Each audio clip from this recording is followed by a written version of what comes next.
Bapak Ibu sekalian, izinkan saya menyampaikan ringkasan dari naskah pidato yang sudah ada di tangan Bapak Ibu, yang tidak mungkin saya bacakan semuanya. Saya akan sampaikan secara ringkas. Dan ringkasan yang ada di tangan Bapak Ibu itu juga adalah ringkasan dari dua buku yang saya riset selama 4 tahun. Dan tentu banyak pihak yang harus saya sebutkan dalam proses sampai saya hadir di hadapan Bapak Ibu pada hari ini. Baik, judul orasi ilmiah saya adalah Independensi Hakim Konstitusi, Masalah Sistem Seleksi dan Budaya Hukum Para Hakim MK di Indonesia. Bapak Ibu sekalian, kira-kira saya akan menyampaikan poin sebagai berikut. Yang pertama, saya akan bicara tentang masalah sistem seleksi. Yang kedua, masalah budaya hukum para hakim.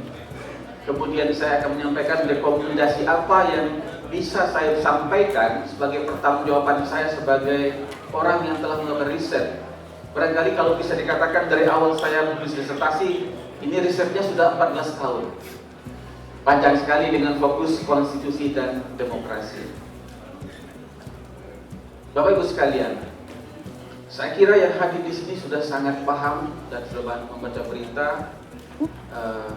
Kalau tadi Profesor Denny, sahabat saya, mengatakan judul disertasi saya itu Role of the Constitutional Court in Consolidating Democracy, itu adalah disertasi saya di 10 tahun MK. Maka kemudian di 10 tahun MK yang kedua akan banyak catatan yang saya sampaikan. Salah satunya adalah Bapak sekalian ini. Setelah peringatan 10 tahun Mahkamah Konstitusi, kira-kira 1-2 bulan setelah itu Ketua MK Indonesia ditangkap oleh KPK. Saya kira semuanya masih ingat ya. Kemudian setelah itu dilanjutkan oleh kasus-kasus berikutnya yang kalau bisa kita lihat di gambar ini, bagaimana kemudian Hakim MK berikutnya juga ditangkap oleh KPK. Dan berbagai pelanggaran-pelanggaran kode etik, mulai dari pelanggaran yang sifatnya ringan sampai kepada pelanggaran kode etik yang berat, ya. Ini adalah fenomena yang harus kita terima sebagai sebuah kenyataan di Indonesia. Mahkamah Konstitusi yang 10 tahun pertama sebelumnya memberikan harapan yang besar kepada perbaikan sistem ketatanegaraan Indonesia, namun Mahkamah Konstitusi di 10 tahun yang kedua mengalami apa yang kita sebut sebagai declining of performance. Jadi penurunan performa atau kinerja dari Mahkamah Konstitusi atau para hakimnya. Saya menyampaikan data ini karena data ini adalah hasil dari keputusan Dewan Etik dan Mahkamah Kehormatan Hakim MK. Jadi ini valid, tidak bukan persepsi saya tentang sebagai scholar, tapi ini adalah valid berdasarkan putusan-putusan dari Dewan Etik MK dan putusan dari Mahkamah Kehormatan MK. Sebetulnya ada lagi data yang bisa saya tunjukkan, tetapi data ini bisa jadi debatable di kalangan para ahli tata negara. Misalnya, di 10 tahun kedua MK, ada tren yang menunjukkan bahwa MK tidak lagi independen seperti di tahun 10 tahun yang pertama. Ukurannya dari mana? Ukurannya adalah dari tren putusan MK. Kalau Bapak Ibu perhatikan putusan MK di 10 tahun yang kedua, kita bisa menyaksikan bahwa dari 9 hakim MK yang ada, 5 hakim MK di dalam setiap putusan MK yang terkait dengan politik kekuasaan, maka 5 hakim MK ini akan selalu berada di posisi pro pemerintah dan DPR. Ya, dia akan beralih posisi apakah menerima atau menolak putusan sesuai dengan apa yang menjadi posisi dari pemerintah dan DPR. Ada 2 hakim yang berani selalu dissenting opinion, ya, dan ada 2 hakim yang itu swing, kadang-kadang ke kiri, kadang-kadang ke kanan. Kesimpulannya apa Bapak Ibu sekalian? Kesimpulannya adalah Sebetulnya dengan tren keputusan yang seperti itu, MK ini hipotesa dari orang yang melihat dari putusan itu bisa debatable. Tapi orang menganggap bahwa 5 hakim yang selalu pro kepada Presiden dan DPR ini dianggap tidak independen. Karena dia selalu berada dalam posisi pro dengan kebijakan yang dibuat oleh pemerintah. Dan secara konseptual itu sudah bergeser dari cita-cita dilahirkannya Mahkamah Konstitusi. Apa tujuan dari Mahkamah Konstitusi? Salah satunya adalah menjalankan fungsi check and balances terhadap kekuasaan. Jadi kalau MK tidak bisa melakukan fungsi check and balances terhadap kekuasaan Presiden dan DPR, mengoreksi setiap kebijakan atau undang-undang yang dibuat oleh DPR dan Presiden, maka ketika itu MK tidak lagi berjalan sesuai dengan cita-cita ketika MK itu didirikan. MK tidak bisa menjalankan fungsi sebagai lembaga yang menjalankan fungsi check and balances, yang mengawal konstitusi, yang mengawal hak-hak warga negara. Yang paling esensial adalah bagaimana mengawal hak-hak warga negara. Karena apa? Karena praktek politik kita menunjukkan bahwa kelompok-kelompok rentan di Indonesia tidak akan bisa berbuat apa-apa, akan menjadi korban dari kebijakan pemerintah. Ya, ketika pemerintah itu tidak bisa dikawal oleh lembaga yang kita beri mandat untuk mengawal kebijakan-kebijakan pemerintah. Ada 3 aktor yang bisa mengawal pemerintah, Bapak Ibu sekalian. Yang pertama adalah oposisi, yang kedua MK, dan yang terakhir adalah civil society yang kuat. Karena itu pembicaraan tentang bagaimana membangun independensi MK itu sangat penting. Independensi hakim merupakan jaminan bahwa putusan yang diambil berdasarkan hukum dan bukan dipengaruhi oleh tekanan politik atau kepentingan kelompok tertentu. Secara teoretik semua kita yang ada di sini para itu sangat paham. Keberadaan hakim MK yang independen memastikan supremasi konstitusi tetap terjaga, sehingga masyarakat dapat memiliki keyakinan bahwa keadilan itu ada. Negara ini tidak hanya milik sekelompok elit penguasa. Negara ini bukan hanya milik kelompok tertentu. Negara ini asetnya tidak hanya dinikmati oleh segelintir orang, tapi bagaimana negara ini bisa asetnya, kekayaannya bisa dinikmati oleh banyak orang. Dan disitulah MK bisa menjalankan fungsinya, memastikan setiap kebijakan itu pro kepada rakyat, bukan pro kepada sekelompok orang. Yang ketiga, tanpa independensi, resiko politisasi dan transaksi putusan. Ini di sini ada tokohnya Pak Busro Mukadas, Prof Haidar, ada Prof Denny yang sering bersuara, dan di sini banyak para aktivis, para pemerhati MK. Tanpa independensi, risiko politisasi dan transaksi putusan MK akan meningkat. Bapak sekalian, negara ini sedang dipertaruhkan ketika MK tidak bisa menjalankan fungsinya sebagai pengawal konstitusi.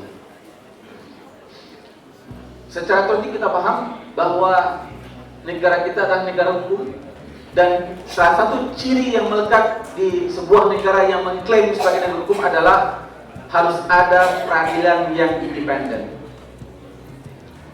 Kalau kita tidak memiliki peradilan yang independen seperti Mahkamah Konstitusi, Mahkamah Agung, dan peradilan di bawahnya, maka kita tidak bisa mengklaim sebagai negara berdasarkan hukum, kecuali itu hanya klaim di atas kertas saja. Baiklah, sekarang saya akan masuk kepada MK secara spesifik. Ya, mengapa terjadi kasus-kasus yang tadi saya sampaikan? Saya memfokuskan pada 2 isu. Yang pertama adalah isu sistem seleksi hakim MK. Yang saya maksud dengan sistem seleksi hakim MK adalah yang pertama tentang kualifikasi menjadi hakim konstitusi. Yang kedua adalah mekanisme seleksi hakim konstitusi. Menurut pasal 15 Undang-Undang MK, syarat menjadi hakim konstitusi harus memenuhi syarat sebagai berikut. Yang pertama, memiliki integritas dan kepribadian yang tidak tercela. Yang kedua, adil. Yang ketiga, negarawan yang menguasai konstitusi dan ketatanegaraan. Bapak-Ibu sekalian, persoalan kita adalah kita menuliskan syarat ini, tapi kita tidak menggunakan standar ukuran untuk menilai apakah orang yang akan diproses itu memenuhi ini. Kalau kita melakukan tes terhadap kesehatan, kita mengadakan medical check up. Tapi kalau kita mengukur integritas, sistem seleksi kita tidak pernah bisa mengukur bagaimana calon itu memiliki integritas. Karena ada persoalan dalam sistem seleksi yang nanti akan saya sebutkan. Yang kedua, adil. Dan yang ketiga adalah negarawan. Nah, bagaimana sistem seleksi itu bisa menjamin bahwa yang menjadi hakim MK itu adalah orang yang negarawan, ya, bukan orang yang menjadi agen untuk melindungi kepentingan tertentu saja. Nah, ini sistem seleksi yang menurut saya kualifikasinya perlu dicermati. Yang berikutnya, ini tulisan saya di sebuah jurnal. Profesor Mukti Fajar dan Bapak Ibu Komisioner KAI pernah bertanya kepada saya, tolong saya dibantu untuk merumuskan apa itu negarawan. Dan alhamdulillah saya sudah jawab, dan ini sudah dimuat di sebuah jurnal di kampus Unila. Jadi negara itu ada aspek knowledge, karakter, kemudian orientasi kehidupan. Ini ciri-ciri negarawan yang saya bisa rumuskan setelah berdiskusi dengan beberapa pakar dan membaca beberapa literatur.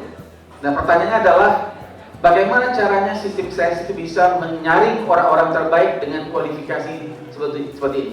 Menurut saya, sistem seleksi kita punya masalah. Nanti saya akan ceritakan di berikutnya. Ini adalah mekanisme seleksi, Bapak Ibu sekalian. Hakim MK itu 3 dari Presiden, 3 dari DPR, dan 3 dari Mahkamah Agung. Sistem ini mengadopsi model Korea Selatan. Ya, walaupun kita belajarnya ke Jerman, tapi kita tidak meniru Jerman, tapi menirunya kepada Korea Selatan. Tetapi hasil riset saya di Korea menunjukkan bahwa kita mengadopsi sebagian dari sistem seleksi hakim MK Korea, tapi kita tidak mengambil secara keseluruhan sistem yang dipakai di Korea. Misalnya begini, di Korea memang 9 hakim MK diajukan oleh Presiden, 3 lagi oleh National Assembly of South Korea, dan the Supreme Court of Korea. Tetapi di Korea mereka menggunakan yang namanya centralistic confirmation hearing. Jadi semua calon dari ketiga lembaga ini kemudian di fit and proper test dalam sebuah proses confirmation hearing di National Assembly secara terbuka dan transparan. Nah, di Indonesia persoalannya adalah tidak seperti itu.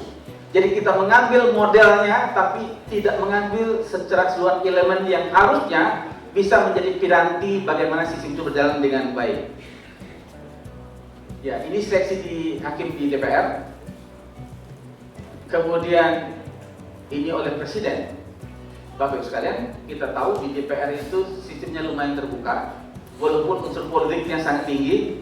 Tapi persoalan kita adalah di tingkat pemilihan di Presiden ini sistemnya tidak standar, berubah-ubah.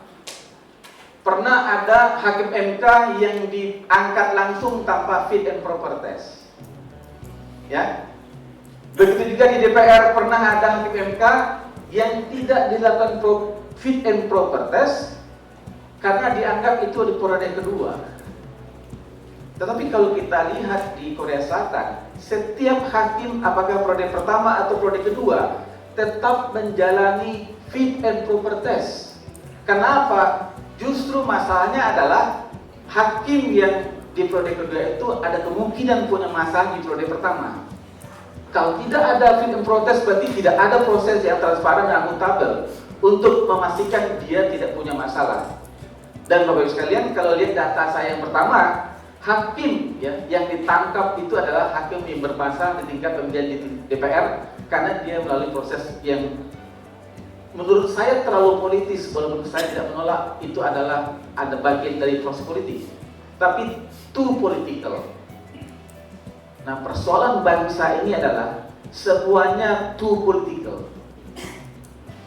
Mengapa negara Korea bisa maju dalam konteks ini? Dia ada unsur politik tapi dia less political. Nggak semuanya dipolitisasi. Di titik tertentu mereka berpikir negarawan. Misalnya, semua orang yang dicalonkan harus di fit and proper test di National Assembly. Dan di Korea kalau orang di fit and proper provider, kalau ada surat kaleng yang masuk, itu calon itu akan mundur. Nggak perlu dibuat TikTok oleh Prof Denny untuk mendesak mundur itu. Tapi di sana kalau orang sudah diberitakan punya masalah skandal ketika mencalonkan jadi hakim MK, dia akan mundur. Kenapa? Karena bagi mereka dipermalukan di depan publik itu sangat luar biasa efeknya, dan mereka bisa bunuh diri kalau merasa dipermalukan di depan publik. Jadi ada kasus di Korea ketika di fit and proper test, seorang hakim yang di periode kedua di media massa dihajar oleh publik, maka dia mundur dari pencalonan. Di Indonesia kultur ini tidak ada, Pak Busro. Kultur kita kalau kita bermasalah, punya isu yang sensitif, kita mundur aja, nggak perlu kemudian orang harus berteriak-teriak. Jadi ada legal culture yang kurang baik di kita. Persoalannya juga adalah sistem politik kita di DPR juga tetap mengangkat orang yang bermasalah. Nah, jadi mau menyelesaikan bagaimana nih? Ini sudah jelas ada masalah tapi tetap diangkat. Itu yang kita katakan too political. Saya katakan ini karena juga ada dari Mahkamah Agung, riset saya di Jerman.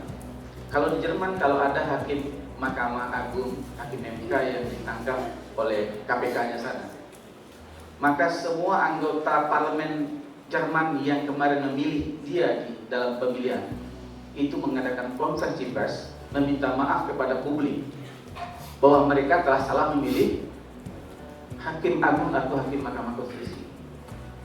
Di Indonesia saya belum pernah melihat, mungkin saya tidak melihat atau mendengar ya, saya belum pernah melihat dan mendengar anggota DPR kita meminta maaf kepada publik ketika ada hakim MK dan hakim MA ditangkap. Jadi lebih Islami orang di Jerman dalam berpolitik, ya, karena ada public accountability bahwa kami telah salah memilih hakim agung atau hakim Mahkamah Konstitusi. Inilah yang akan saya singgung di bagian kedua nanti, legal culture.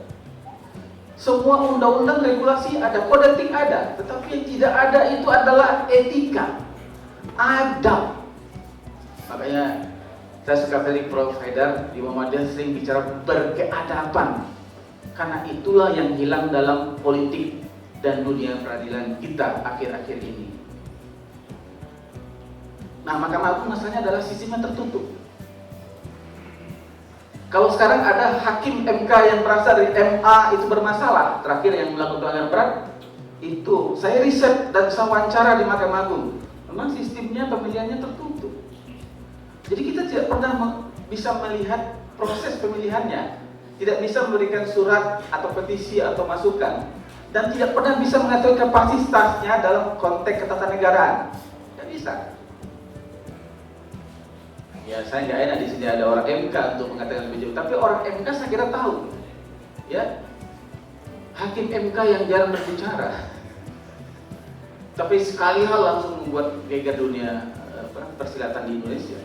Jadi sistem yang tertutup ini tidak bisa menjamin orang yang diusulkan itu adalah orang terbaik. Padahal di Indonesia ini menurut saya banyak orang baik, banyak orang yang punya kapasitas, tapi sistem seleksi kita tidak mampu menjadi mereka. Nah, ini yang terakhir. Jadi kalau tadi saya bicara sistem seleksi, yang kedua adalah masalah budaya para hakim. Saya kira sebagian yang ada di sini tahu dengan apa yang terjadi di MK, ya. Termasuk teman saya itu Mas Hasrul Halili tahu gitu. Jadi hakim AM dan PA, ya, kedua hakim MK dengan latar belakang politisi. Kalau di Korea tidak ada hakim berlatar belakang politisi. Hakim itu adalah hakim karir. Ini juga persoalan kualifikasi persyaratan hakim MK kita bermasalah. Jadi orang belum habis masa idahnya dari dunia politik, itu bisa pindah langsung channelnya ke Mahkamah Konstitusi, ya, dan itu menjadi sangat politis. Bagaimana dia bisa independen kalau proses pemilihannya seperti itu? Bahkan ada hakim MK hari ini dipecat seorang hakim MK, kemudian diproses lagi oleh DPR jadi hakim MK. Nah, ini hakim AM dan PA ini yang ditangkap oleh KPK, itu latar belakangnya politisi. Ya, jadi makanya nanti rekomendasinya saya mengusulkan ada pembatasan tentang politisi yang menjadi calon hakim MK. Di Korea tidak ada masalah ini, isu ini. Kenapa? Tidak ada politisi yang jadi calon hakim MK. Mereka dari hakim karir sebagian besar. Dan tidak ada juga hakim MK di sana yang setelah jadi hakim MK masih mencalonkan jadi pejabat eksekutif. Hakim MK kalau selesai di sana dia kembali ke kampus atau dia menjadi konsultan. Ya, karena itu ada efeknya. Hakim AA, GH, dan SI, hakim yang berlatar belakang akademisi, cenderung sulit menahan diri untuk mengurangi interaksi dengan banyak pihak. Karena kebiasaan ngopi-ngopi, kebiasaan bertemu dengan publik itu memang kalau akademisi harus banyak bergaul. Tapi kalau hakim enggak. Hakim kalau sudah diangkat menjadi hakim dia harus menutup ya komunikasinya dengan orang-orang yang berpotensi untuk mendekati dia. Ya, Bapak sekalian, saya kira yang hadir di sini sebagian tahu, ya Mas Dedi tahu, itu yang di belakang juga pada tahu bahwa hakim MK masih menjadi ketua asosiasi. Ya. Bagaimana hakim MK masih menjabat sebagai ketua asosiasi pengajar HTN dan HAN? Ya sudah, kalau kita sudah menjadi hakim, kita memilih menjadi silent profession, profesi sunyi. Nggak perlu. Budaya ini berbeda dengan Korea, Bapak Ibu. Lagi-lagi saya pembandingnya Korea ini. Di Korea, kalau orang diangkat menjadi hakim di level manapun, dia akan mengatakan kepada seluruh temannya, ya, sesama teman sekolah, see you in next wedding party. Hanya bisa bertemu dengan teman hanya waktu mantenan. Itu pun cuma say hello. Saking hati-hatinya mereka berinteraksi dengan orang lain, takut terjebak dengan masalah gratifikasi. Budaya itu tidak ada di Indonesia di antara para hakim MA yang terkena masalah. Saya kira kita tahu hakim MK yang ditangkap itu yang natal dengan politisi ketika sudah jadi MK masih sering duduk-duduk ngopi-ngopi di hotel, di restoran hotel dengan orang-orang yang itu sebenarnya adalah temannya ketika di partai politik dan akhirnya ditangkap. Nah, kalau yang terakhir hakim AU, hakim MK dan unsur hakim karir itu adalah ya saya katakan tadi itu berasal dari sistem yang tertutup. Hasilnya seperti itu. Nah, terakhir rekomendasi dari saya adalah yang pertama tentang kualifikasi, memperkuat penelusuran jejak rekam atau tracking para hakim MK. Yang kedua, mengatur persyaratan calon hakim MK dari kalangan politisi sebelum pencalonan dan pasca menjadi hakim. Jadi yang diatur itu dua. Apakah hari ini saya mundur langsung bisa mencalonkan? Harus ada transisinya. Kemudian setelah jadi hakim berapa lama? Kalau di luar negeri, seorang pejabat tinggi negara, selevel komisioner, dia tidak bisa langsung pindah menjadi pejabat eksekutif. Itu harus satu periode dulu, harus habis dulu masa idahnya.